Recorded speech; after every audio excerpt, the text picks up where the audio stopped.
üks. No nii, tere ka minu poolt. Alustame oma järgmist sessiooni, mis on pühendatud tervisele ja tehnoloogiale. Ehk me oleme ju näinud seda, kuidas tehnoloogia on väga paljudel elualadel ja väga paljudes tööstusharudes kõvasti elu muutnud. Tervishoius ja tervises veel võib-olla natukene vähem kui teistes ja täna me siis räägimegi sellest, et miks see niimoodi on ja mis meid ees võib tulevikus oodata.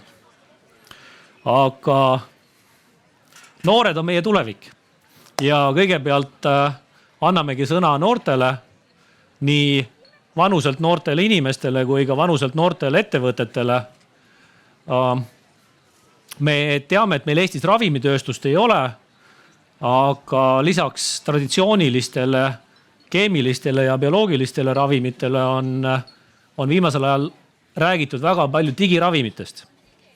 Ja me alustamegi sellest, et 4 ettevõtet Eestis töötavad välja digiravimeid. Ja nagu startup maailmane kohane, me kuuleme 3-4 minutit pitchi ja 3-4 minutit paneeli või panelistide poolt küsimusi. Ja kuulame siis, et milliseid digiravimeid Eestis välja töötatakse. Esimesena kutsun siia Birgiti, kes tegeleb laste kõneraviga. Palun.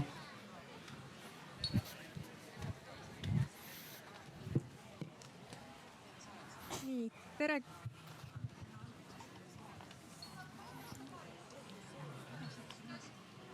Nii, nüüd on mind kuulda.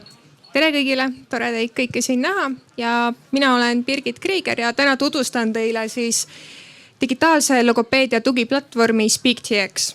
Eestis on see tuntud ka kui kõneravi.ee.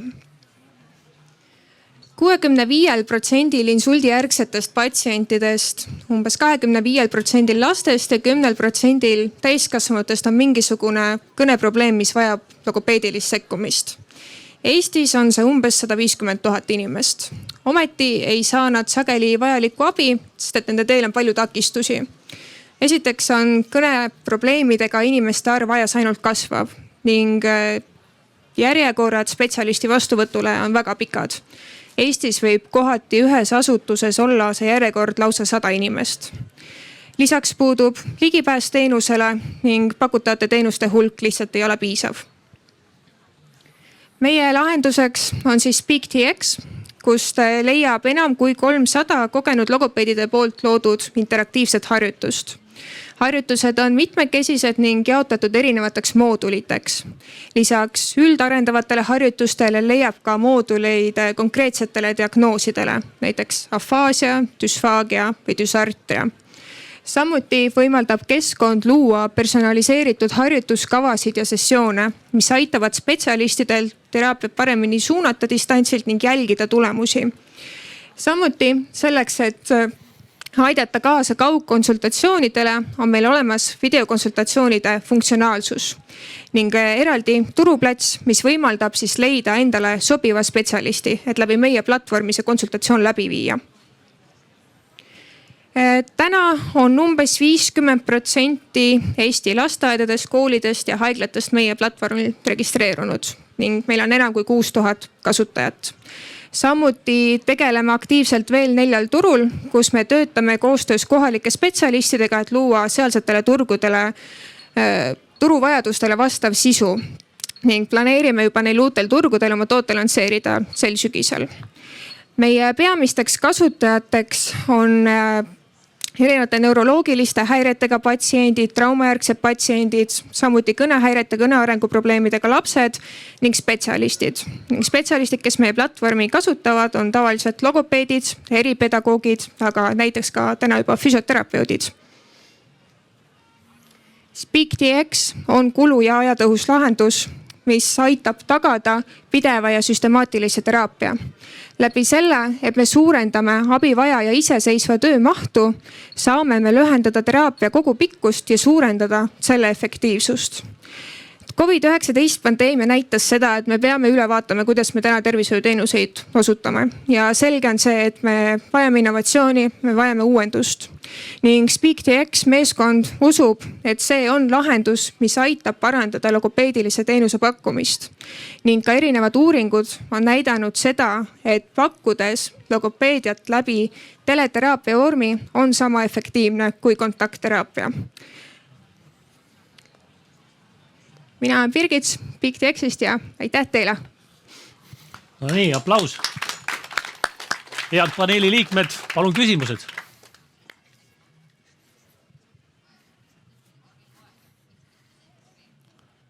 Ma küsin esimese küsimuse siis ise, et mis vanusest alates teil need harjutused lastel on, et sünnis saate ilmselt mitte, aga mis vanusest lapsed võiksid seda kasutada? Meie platvormi kasutatakse alates 3. eluaastast ja seda muidugi vanema järelevalve all või spetsialisti järelevalve all. Okei. Ja mis on teie kõige vanemad patsiendid, kes on portaalil või platvormil? Kõige vanem patsient, kes meie oleme kuulnud, on 80+. Mina küsiksin selle ma ei tea, kasutamise tõhususe kohta, et kahtlemata lisaks sellele, et kui sul on füüsiline kohtumine spetsialistiga, et sa seal koha peal seda harjutust teed, väga oluline on selles, et patsient kodus teeks. Kas see digitaalne tehnoloogia pakub võimalust nende personaliseeritud sessioonide kaudu jälgida või näha, kui palju harjutusi on tehtud? Kas see kuidagi on pannud, on need siis lapsed või täiskasvanud kohusetundlikumalt tegelikult selle kõneraviga ja logopeediliste harjutustega kodus tegelema? Jah, tegelikult küll ja siin on ka selline naljakas point, et nad on teadlikud, et spetsialist jälgib, mis nad teevad. Spetsialist näeb, kas nad on sisse loginud, kas ta on harjutust teinud, kui palju ta on seda teinud ja nad ei saa enam luisata. Ja samuti on ka see, et kui need harjutused on interaktiivsed, seal on helisid, seal on pilte, seal on mõistatused, nad on ise ka huvitatud rohkem tegema neid. Ja, aitäh. Ma ka küsiks, et kuidas täna tasumine käib selle eest, et kas see on nagu suunatud logopeedilise abi pakkuja tasub selle programmi eest või tasub patsient? Täna on meil mitu erinevat võimalust. Kui me räägime siin haridussektorist, siis üldiselt on tasujaks haridusasutus, kes tasub nii laste kui ka spetsialistide litsentside eest. Kui me räägime tervishoiusektorist, siis üldiselt täna patsient tasub ise. Aga olete te püüdnud mõõta ka, et kui kliiniline logopeed töötab, et mis see aja kokkuhoid on või rahaline kokkuhoid või? Ajalise kokkuhoiu suhtes me oleme suhelnud kliiniliste logopeedidega, kes on ka meie oma tiimis ja nemad on öelnud, et see aitab teraapia kogupikkust lühendada kuni 30%. Mulle meeldib selle lahenduse juures see, et tegemist on ühe kindla perioodi lahendusega või siis probleemiga, et see ei jää eluks ajaks kõneravitunde võtma ilmselt. Et siis see tõstab selgelt inimese motivatsiooni osaleda ja seda lõpptulemust. Ja, eks see sõltubki hästi palju ka sellest, milles on probleem.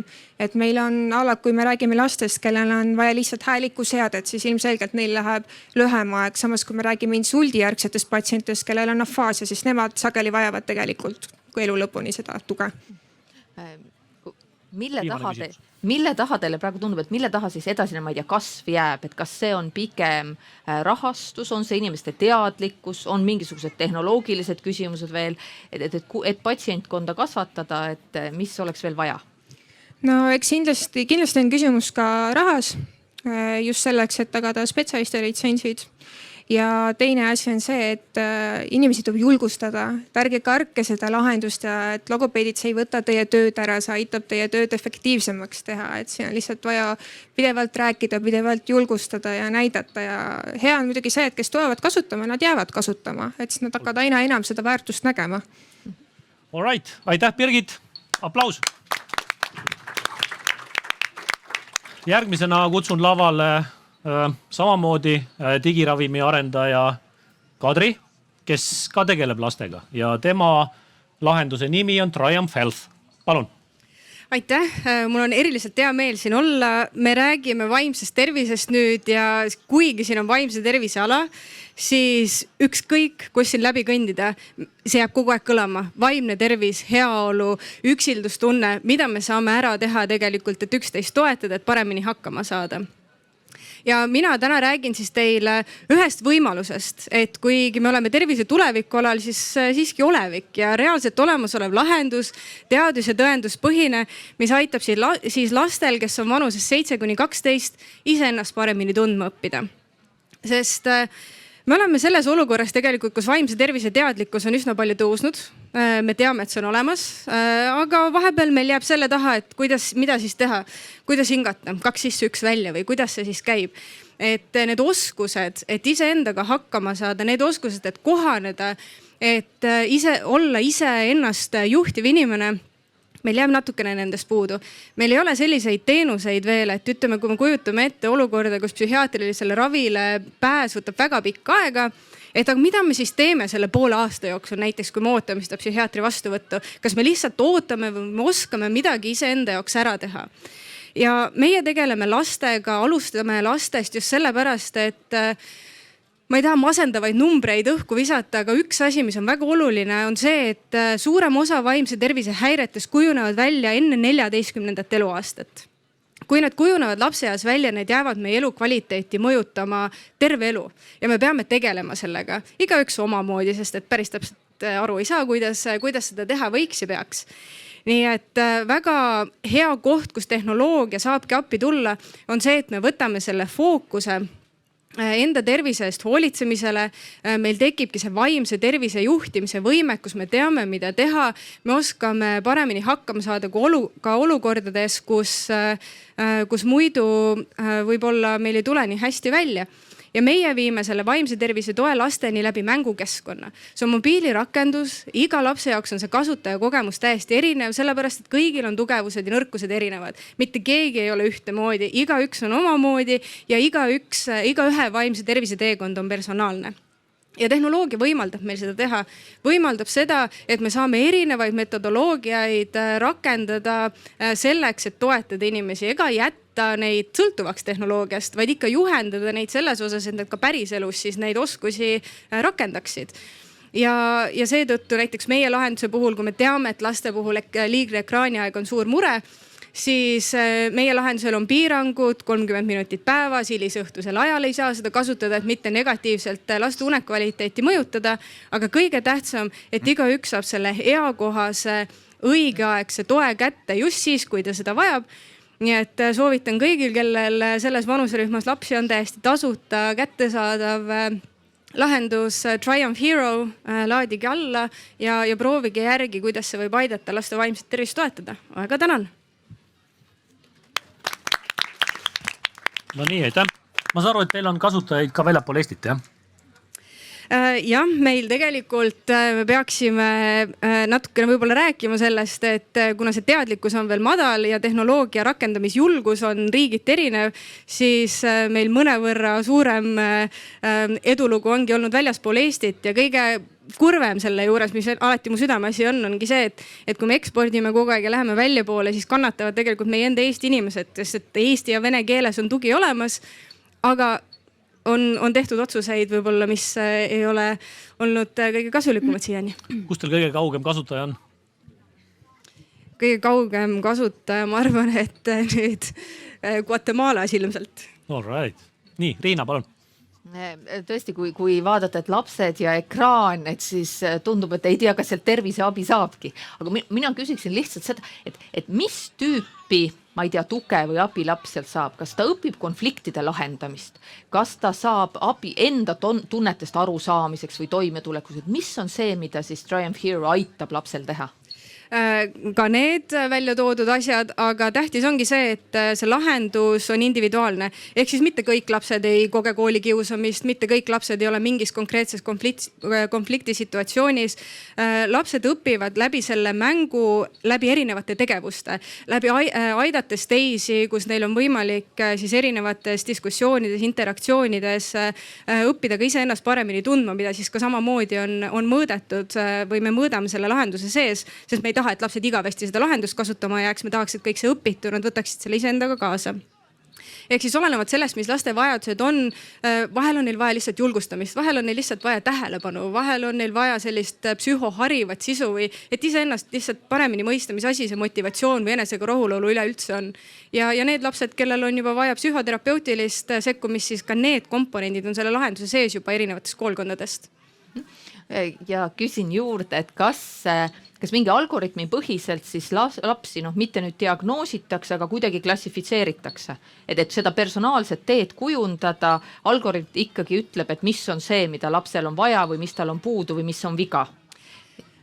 Ja selles mõttes, et meie meeskonnas lisaks minule, mina olen ka tausta poolest lastepsühholoog, on erineva väljaõppega psühholoogi olnud, kes kõik siis, mis me oma kliinilises töös oleme teinud, me oleme pannud selle lahenduse sisse, sest me teame teaduslikult on tõestatud, et on võimalik täpselt samalaadseid väljundeid saavutada digitaalselt inimesteni viidud toega. Ja laste jaoks, kui nad väga usaldavad ka tehnoloogiat, siis läbi mängulise keskkonna, läbi oma karakteri saavad nad siis õppida ja see algoritm ongi ka niimoodi üles ehitatud, et keegi selle algoritmi vahele ei jääks. Et ütleme, et kui on laps, kes tõesti vajab juba välist abi, mida ükski, ütleme, enese vigastamise puhul ükski mäng ei saa lahendada, et siis ka väljapoole suunatakse sealt mängust. Nii, meil on aeg veel üheks küsimuseks. Annika, mina küsin mina tahaks hoopis teisest teemat küsida, et kuidas te seda mängu näiteks Eestis turundate, et mina olen konkreetne sihtgrupp, minu laps, eks ole, ja ma iga päev võitlen sellega, et TikTok'i ei tohi vaadata, vaatame midagi ägedat. Et kuidas ma sinnamaani jõuan? No meie tegelikult nii nagu digiteraapiate väljatöötajad väga paljuski Eesti turu suurust arvestades teevad koostööd institutsioonidega ja riigiga, aga seal on hulk täiskasvanuid vahel, kes peavad selle otsuse vastu võtma enne, kui laps seda tuge saab. Ehk siis meie tegelikult praegu alles läheme selles suunas, kus me lapsevanematele ka rohkem, lapsevanemate seas rohkem seda teadlikkust tõstame, sest et meie suur fookus on ikkagi luua see mõju, et meil oleks paremini hakkama saavad lapsed, kes saaks oma kooliasjade ja kõikide nagu arenguliste eesmärkide saavutamisega hakkama. Et jah, ma ei teagi, kus ma selle pika jutuga alustasin, aga me tegeleme sellega, et seda teadlikkust kasvatada ja mitte väga palju inimesi ei oleks vahel, kes peavad neid otsuseid laste eest ära tegema. All right, aplaus Kadrile. Lähme nüüd laste juurest täiskasvanute juurde. Järgmisena mul on hea meel kutsuda siia Katrina Microventionist.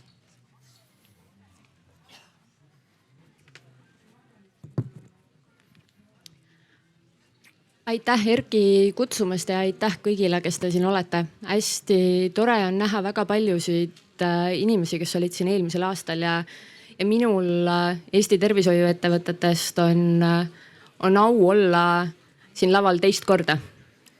Olin siin eelmisel aastal ka, räägin sellest, mis me selle aastaga oleme teinud. Microvention, nagu slaid mu selja taga ütleb, on maailma esimene digitaalne peavalukliinik. Peavalukliinik teie enda käes. Kui paljud teist siin on elus vähemalt korra kannatanud migreeni episoodi või kannatanud peavalu? Olge head, tõstke käsi. Peale pidu peavalu ei loe. Tõstame need käed korraks veel üles, siis me näeme üksteist, vaatame korraks ringi ka. Meid on tõesti palju, mina olen ka. Mina olen migreeni all kannatanud juba rohkem kui 17 aastat ja neid inimesi Eestis, vaatame nüüd, on rohkem kui 200 000. Nii et see, et meid on siin nii palju, on mitte üldse väga imeks pandav. Iga päev on rohkem kui 4000 inimesel Eestis migreenihoog. Mõelge selle valu peale, aga siis korrutage kogu see valu üle maailma. Maailmas on rohkem kui 1 miljard migreenipatsiente. Meeletu valu. Aga Eestis jõuab ravile ainult 1–4% migreenipatsiente, keskmiselt 1000 patsienti aastas.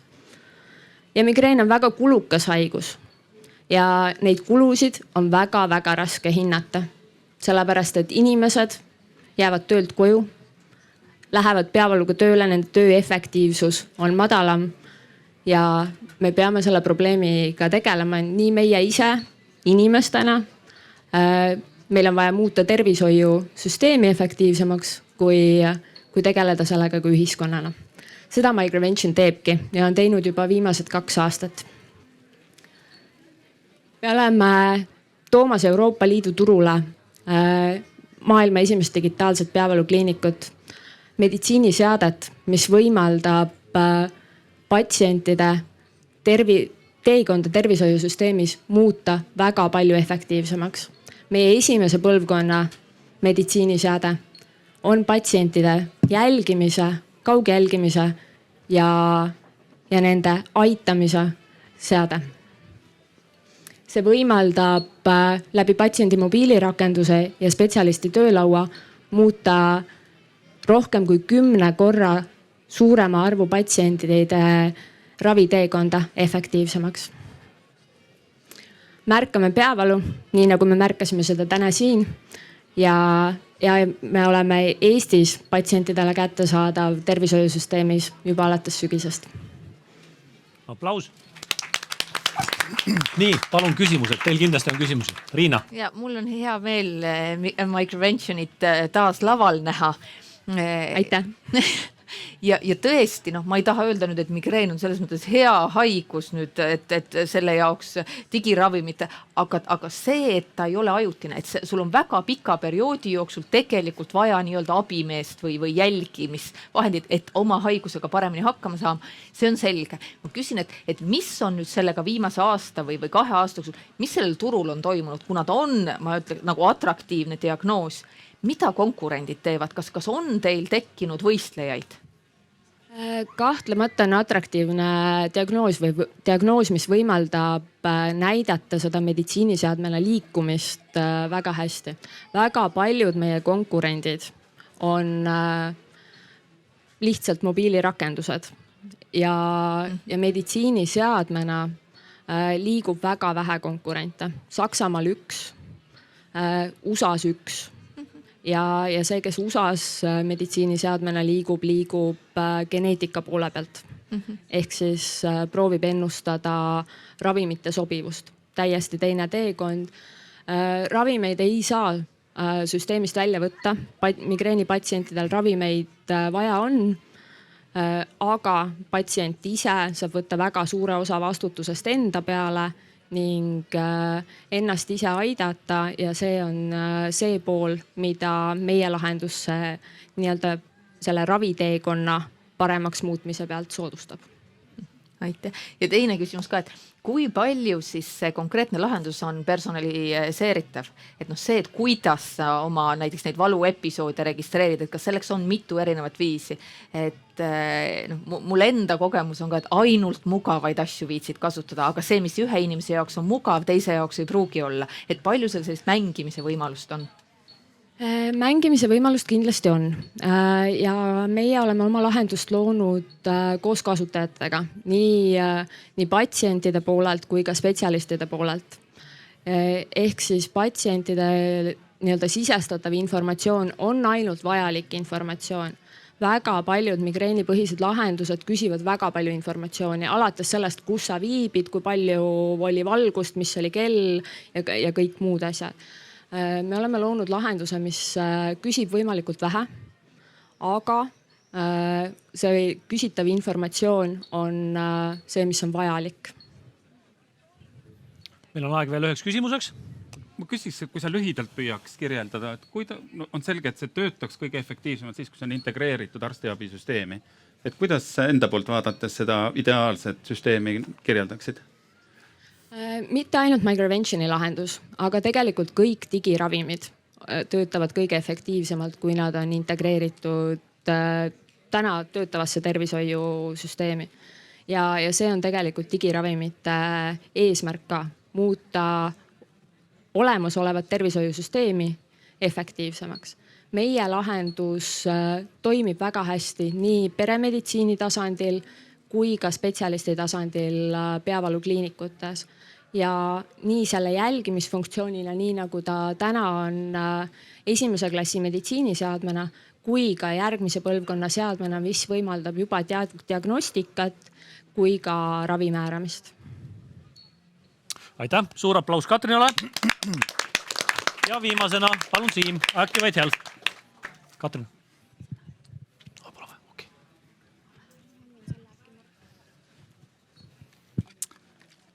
Kujutage ette tulevikku mõne aasta pärast. Te saate oma perearstilt teate, et teie hiljutised laborianalüüsid näitavad kõrgenenud südamehaiguste riski. Kuid selle asemel, et kirjutada teile välja tavaravimid, kirjutab teie arst teile retseptina digitaalse elustiili sekkumisprogrammi, millel on kliiniliselt tõendatud mõju ja raviomadused. Programm kohandub automaatselt teie elustiilile ja eesmärkidele ja peale 90-päevase programmi läbimist on teie riskifaktorid taas normaliseerunud.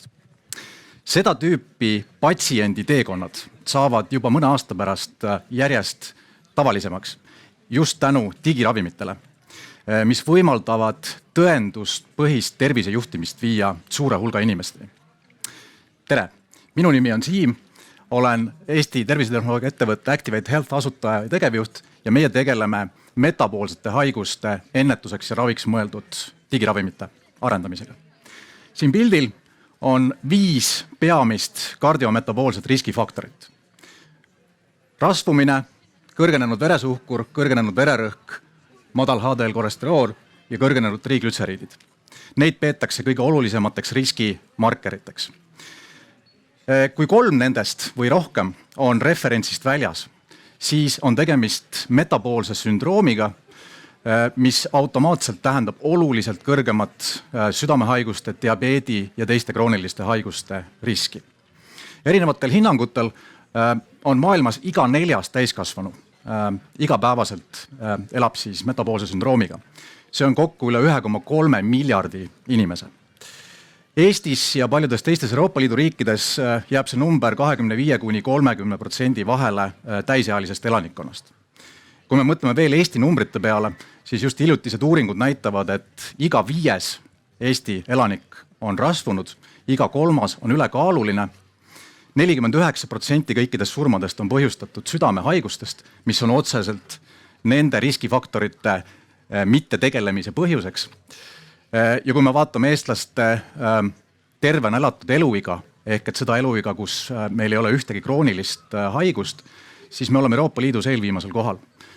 Eesti mehed elavad 56 aastat ilma ühegi kroonilise haiguseta, see on 10 aastat vähem kui Rootsi mehed ja Eesti naised 60 aastat.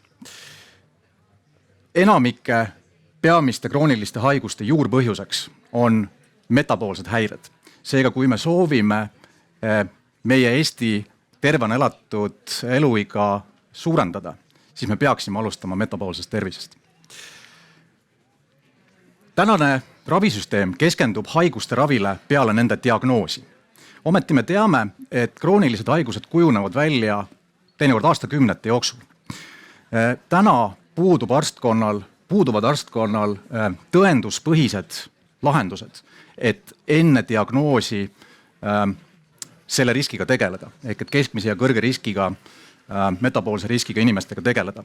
Ja see on just see valdkond, millele Activate Health keskendub. Me ehitame digiravimi platvormi metaboolsete haiguste ennetuseks ja raviks. Ja väga lihtsalt öeldes see koosneb 2 osast. Me teeme nende riskifaktorite jälgimise ja monitoorimise võimalikult lihtsaks. Need samad vererõhk, veresuhkur, vööümbermõõt, kolesteroolid, aga ka igapäevane tervisekäitumine. Ehk et liikumine, toitumine, uni ja stressi juhtimine. Me anname inimesele, patsiendile paremad tööriistad iseseisvalt oma riski jälgimiseks. Ja teiselt poolt me loome ülimalt personaliseeritud digitaalseid sekkumisprogramme, mis läbivad kliinilised uuringud, millel on tõestatud mõju siis konkreetse haiguse kontekstis. Ja tulevikus neid programme hakkavad välja kirjutama arstid. See täna juba toimib päris mitmetes maailma riikides, Euroopa sees otsas Saksamaaga, aga ka Inglismaa ja Ameerika on siin teerajajad. Meil on väga hea meel, et seda meie projekti toetab ka EAS läbi rakendusuuringute programmi. Meil on suurepärane tiim, kuhu lisaks meie põhitiimile kuuluvad ka Eesti geenivaramu, Tartu Ülikooli Peremeditsiini Instituudi ja nüüd ka Psühholoogia Instituudi teadlased ja SYNLABi laboriarstid. Nii et kutsun teid kõiki selle projekti kontekstis meiega kaasa mõtlema, et me saaksime koos Eesti tervemate eluiga tõsta. Tänud! No nii, Vallo, see vist on nüüd sinu kord küsida esimesena. ma tahan lihtsalt edu soovida, et väga suur probleem ja mis uuringutesse puutub, et siis need tulemused tavaliselt on frustreerivad, et selles mõttes ma tahaks palju edu soovida. Palju. Aitäh! Annika? Ma küsin ka, et sa ütlesid niimoodi, et kuskil Euroopas juba arstid kirjutavad seda välja ja loodetavasti kunagi see juhtub Eestis ka, eks ole. Aga kas see võiks ka olla, ütleme, tervisekindlustuse alt kaetav toode tavalisele inimesele, kellel tegelikult ei ole midagi viga, et sa ei peagi seda justkui välja kirjutama? Jaa, absoluutselt, et maailmas neid nii-öelda ärimudeleid ongi erinevaid. Euroopas hakkas eelmisel aastal kehtima uus määrus Medical Device Regulation, mis tegelikult sätestab tarkvarale nii-öelda uued kvaliteedi- ja ohutusnõuded ja see tegelikult tekitab siis sellise uue nii-öelda turu seda tüüpi lahenduste jaoks. Loomulikult on lootus see, et võimalikult palju nii-öelda arstid seda retseptina tulevikus välja kirjutama hakkavad. Saksamaal on täna 31 erineva valdkonna lahendust, mis tõepoolest siis on nii-öelda retseptina saadaval.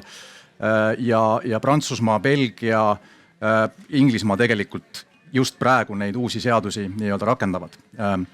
Ehk et see kindlasti, aga erakindlustus, tervisekindlustus osana absoluutselt.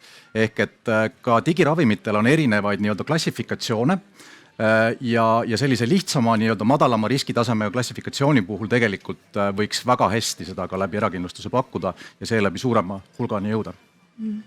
Riina? Väga veenev esitus, tänan.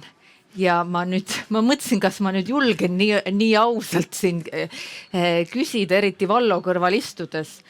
Mina olen ka vana inimene ja kui mul on võimalik valida, kas hakata homsest statiine võtma või laadida alla äppi ja hakata trenni tegema. Ma ütlen ausalt, ma hakkaks statiine võtma. Päriselt. Mida minusugustega teha? Jaa, no väga hea küsimus, et tegelikult on olemas ka täiesti kombineeritud raviprogrammid, kus lisaks siis nii-öelda tavaravimile määratakse ka teatud elustiili nii-öelda sekkumine. Ja võib-olla tõesti mõningatel juhtudel on see efektiivsem ja mõistlikum. Meie ehitame platvormi selliselt, et ta võiks olla ka nii-öelda eraldiseisev ainult elustiili programmina või sekkumisprogrammina. Ja eks iga konkreetse patsiendi või olukorra puhul tuleb seda siis eraldi hinnata, et mis see potentsiaal on. Nii, aitäh. Me juba läksime küsimustelt peaaegu diskussioonile. Aplaus Siimule. Ja nüüd ma tegelikult ära tule ära. Lähme kutsume paneeli lavale ja lähme arutame nüüd edasi, mis me siit õppisime, mis me kuulsime. Nii et palun.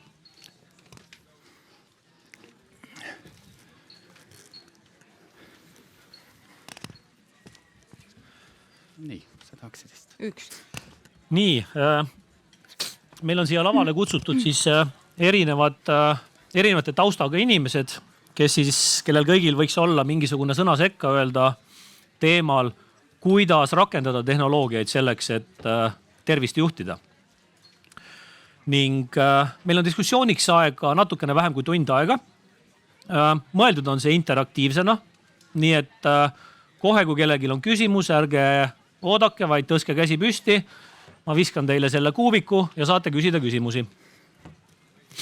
Aga ma alustaks võib-olla sellest, et Vallo, et nüüd sõltumata sellest, kuidas on riigid oma ravisüsteemid üles ehitanud, siis arenenud riikides 70–80% ravikuludest läheb elustiili haiguste raviks.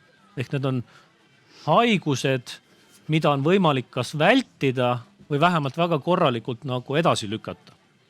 Aga millegipärast arenenud riigid pole suutnud seda teha, sõltumata sellest, kuidas on ravisüsteemi üles ehitanud.